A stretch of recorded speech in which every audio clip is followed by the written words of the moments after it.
भारत माता की जय, भारत माता की जय, वंदे मातरम, वंदे मातरम।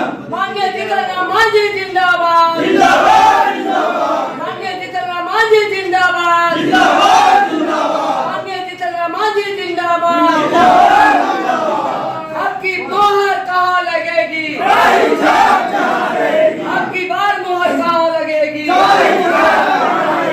चुनाव चिन्ह कढ़ाई छाप जिंदाबाद, जिंदाबाद, जिंदाबाद। चुनाव चिन्ह कढ़ाई छाप जिंदाबाद, जिंदाबाद, जिंदाबाद। वीरेंद्र बाबू बहुत बहुत धन्यवाद। अभी हम लोग के बीच में प्रदेश से चल करके ये अजीत चौधरी जी आए हुए थे, हमारे प्रभारी अनुसूचित जाति का, और उन्हीं के साथ हमारी सभापति के नगर परिषद के हैं, वो साथ में हम लोग घूम रहे थे, क्षेत्र भ्रमण किए, और क्षेत्र भ्रमण के बाद उनको जो आज विदाई किए हैं।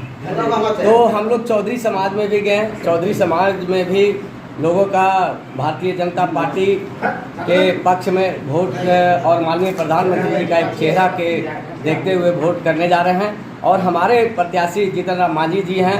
आप समझ सकते हैं कि बिहार के लोकप्रिय नेता में से एक हैं, क्योंकि मुख्यमंत्री भी रह चुके हैं, और गया जिला के बारे में हमें सदैव जो है विकास के बारे में चिंता करते रहते थे। और हम लोग गया वासी धन्यवाद देते हैं और हमारे भारतीय जनता पार्टी के वरिष्ठ कार्यकर्ताओं के कि जीतनराम मांझी को गया जिला से प्रत्याशी बनाए लोकसभा के लिए। हम लोग तमाम भारतीय जनता पार्टी के कार्यकर्ता के साथ साथ एनडीए के सभी कार्यकर्ता उनको बधाई देते हैं और पूर्ण रूप से काम कर रहे हैं। कितने वोट से आप लोग इस बार विजय हो रहे हैं सर? काम से लगा 10। देखिए, आपको बता देते हैं, जिस प्रकार से हवा जो चल रही है, जन जन की आवाज़ एक ही है, अब की बार मोदी सरकार और अब की बार 400 पार। तो इसी के आलोक में हमारे जीतनराम मांझी बहुत अच्छे वोट के अंतराल से चुनाव जीते जा रहे हैं और हमें गर्व होगा। और फिर एक बार मैं कहना चाहता हूं कि गया वासियों को गर्व होना चाहिए कि जीतनराम मांझी का बहुत सोच बना था कि गया को किस तरह से विकास करना है। और जीतनराम मांझी हमारे जो प्रत्याशी एनडीए प्रत्याशी हैं, अगर चुनाव जीत करके जाएंगे तो केंद्र में मंत्री बनेंगे और इस चारों तरफा से विकास की लहर दौड़ेगी। प्रधानमंत्री 9 साल हो गया प्रधानमंत्री बन करके सर, अभी तक बिहार के लिए एक बार भी प्रेस कॉन्फ्रेंस नहीं किए हैं। ये बिहार का जनता की मांग है, क्या कहना चाहेंगे? प्रेस कॉन्फ्रेंस माननीय प्रधानमंत्री जी करेंगे। बिहार के प्रेस कॉन्फ्रेंस ही नहीं, अगर अगली बार अगर सरकार बनता है, भाजपा का बनना ही तय है, मोदी जी सरकार बनेगा, तो प्रेस कॉन्फ्रेंस ही नहीं, बिहार का विशेष पैकेज मिलेगा। बिहार में खास करके हमारे जो माननीय मांझी जी जो हैं, जीतनराम मांझी जी, इनके द्वारा यहाँ विकास के कार्य होगा। इसमें कहीं से मतलब कुछ किंतु परंतु नहीं कहना है। और माननीय जीतनराम मांझी जी नहीं भी तो कम से कम तो 2.5-3 लाख वोट से मतलब यहाँ से जीत। बिहार को विशेष पैकेज मिलेगा, लेकिन बिहार को विशेष राज्य के दर्जा क्यों नहीं मिलेगा सर? विशेष राज्य के दर्जा इसलिए नहीं मिलेगा कि उस कैटेगरी में अगर आएगा तो विशेष राज्य का दर्जा मिलेगा। उस कैटेगरी में बिहार आता ही नहीं है। तो विशेष पैकेज ही संभव है।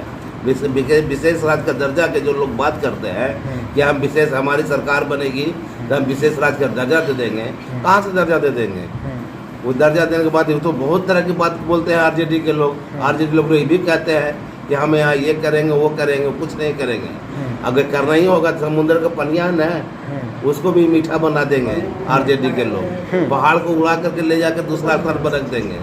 तो ये सब के खाली मतलब मुंह में जो बात आता है वो बोलता है। ये बात समझिए कि इन लोग कुछ करने वाला नहीं है।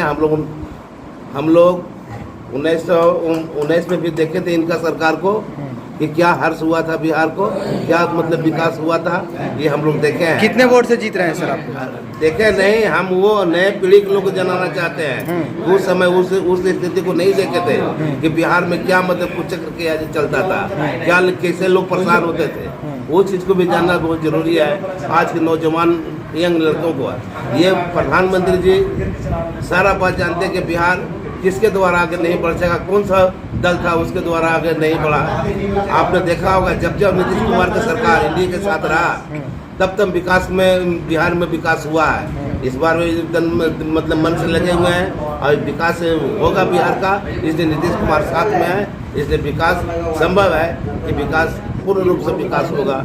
कल फैक्ट्री भी यहाँ लगेगी। यहाँ के जो नौजवान जो लड़के लोग पढ़े लिखे दूसरा स्टेट में जाता है काम करने के लिए, वो जाने की जरूरत नहीं पड़ेगा, क्योंकि यहाँ मतलब कल फैक्ट्री की भी व्यवस्था किया जाएगा। क्योंकि बिहार जो है ऐसा क्षेत्र है कि मतलब समतल है, यहाँ कल फैक्ट्री लग सकता है। अब मांझी जी बात कर रहे हैं, मांझी जी बात कर रहे हैं नीरे नदी में मैं पानी लाऊंगा। अगर पानी और बिजली हो जाएगा तो यहाँ समझिए कि कल फैक्ट्री भी लगना मतलब संभव हो जाएगा, क्योंकि फैक्ट्री के लिए पानी और बिजली की जरूरत होता है।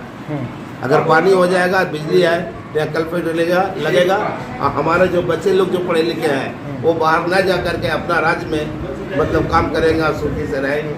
क्या कह रहे हैं वीरेंद्र जी, आपको एक बात अवगत करा देना चाह रहे हैं। आप चारों तरफ आप नज़र उठा करके देख लीजिए कि हमारे केंद्र में जब हमारे भाजपा की सरकार बना था तो चतुर्भुज रोड दे करके नाम दे करके और चारों दिशाओं में रोड देने जो चारों दिशाओं को जोड़ने का काम किए थे। उसी प्रकार से हमारे गठबंधन की सरकार जो चल रही है, एनडीए सरकार जो है, हमारे माननीय प्रधानमंत्री जी औरंगाबाद में आए थे तो आश्वासन दिए थे और एजेक्ट कितना पैसा का अनाउंसमेंट किए थे ये हमको याद नहीं आ रहा है, लेकिन पैकेज बिहार को दे चुके हैं। साथ ही एक चीज़ और बता देना चाहता हूँ, अभी आप जो देख रहे हैं एनडीए की सरकार जो है, गठबंधन की जो सरकार चल रही है, हमारे नीतीश कुमार जी हैं, माननीय ये विकास पुरुष कहे जाते हैं। तो आप देख रहे हैं नली गली से कहीं न कहीं ठीक है विकास नहीं हुई है, लेकिन जो विकास की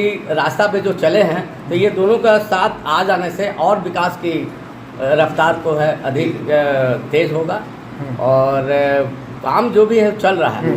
पूरा लोग निकले जैसे कहते हैं 5 लाख की हम नौकरी दिए हैं, तो 5 लाख की नौकरी कब दिए? जब नीतीश जी जब मुख्यमंत्री थे और वो मुख्यमंत्री तेजस्वी यादव थे। अब बताइए घर के मालिक नीतीश कुमार हैं और तेजस्वी नौकरी दिया, ये कहाँ की बात है बताइए? नौकरी तो नीतीश कुमार के ही मतलब थे, उसी के मतलब कार्यकाल में न दिए। तो नाम किसका होना चाहिए? नीतीश कुमार का होना चाहिए। है ये तो उप मुख्यमंत्री थे, मुख्यमंत्री थे। ये जो बात बोलते हैं कि मैंने नौकरी दिया हूँ, ये सरासर